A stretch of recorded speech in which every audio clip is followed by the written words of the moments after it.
ici, donc comme d'habitude, je me promis de continuer sur la lancée et expliquer c'est quoi la programmation linguistique et la pédagogie, que peut-il apporter la PNL à la pédagogie. Ça, c'est notre objet de cette vidéo et de discussion éventuelle dans le futur, Inch'Allah. Donc le contact, il est là. Nous sommes là pour apporter un éclairage positif sur l'enseignement au Maroc. Donc, on va parler du système sensoriel et ce que la PNL a apporté dans ce sens. Donc, n'oublions pas que la PNL a beaucoup travaillé, a donné des résultats extraordinaires au niveau de la compréhension, au niveau de la découverte du système sensoriel et comment agir par voie de conséquence avec cet élément-là.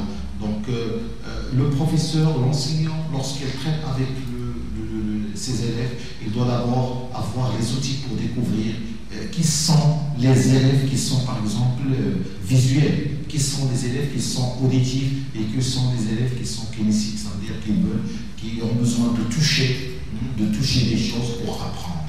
Hein. Donc la PNL vient pour apporter un autre outil pour aider l'enseignement à aller de l'avant. C'est le côté système sensoriel ou le modèle de système sensoriel en quelque sorte. Et ça demande des entraînements réels, sachant que la PNL est basée non pas sur la théorie, c'est sur des entraînements, des cas pratiques, des applications, parce que c'est une technique qui est appliquée au quotidien et non pas juste une technique ou un savoir qu'il faut apprendre comme ça et l'utiliser à la vaudilette. Ça, au niveau système sensoriel.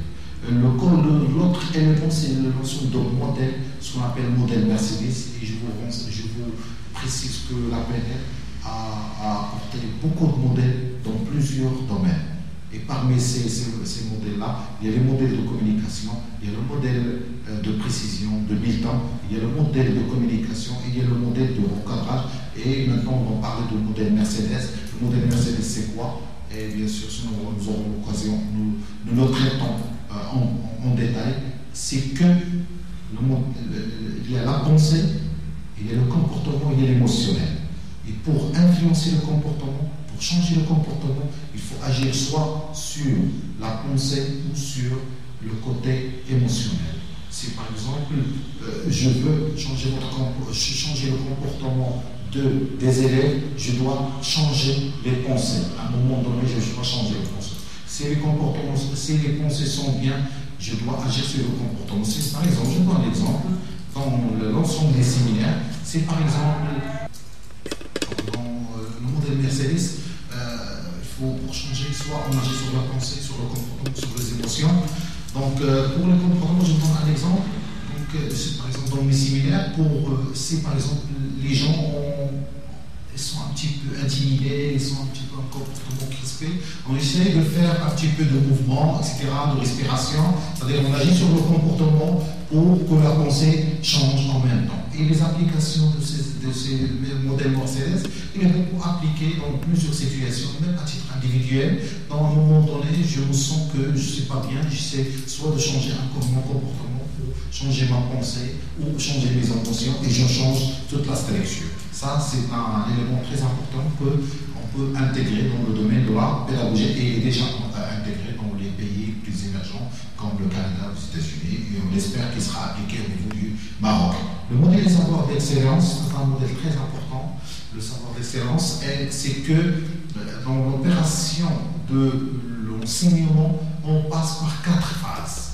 On passe par la phase où on est inconscient, incompétent, où on est suis conscient que je suis incompétent, ou la phase que je suis conscient et compétent, dans la phase je suis inconscient compétent. Et ce modèle de l'apprentissage de l'excellence, c'est un modèle que je veux enseigner aux enseignants pour qu'ils soient conscients, eux, de l'opération et donc quel stade ils sont. Et le meilleur stade qu'il faut avoir pour avoir des éléments brillants sont des éléments qui doivent être inconscients compétents. Faire des choses dans l'excellence et dans l'inconscience. Et ça, le meilleur des modèles qu'il faut avoir. Donc, je ne m'étale pas et je vous donne rendez-vous dans la vidéo qui va suivre, Inch'Allah. Et je vous remercie de votre attention à la prochaine vidéo, Inch'Allah. Merci.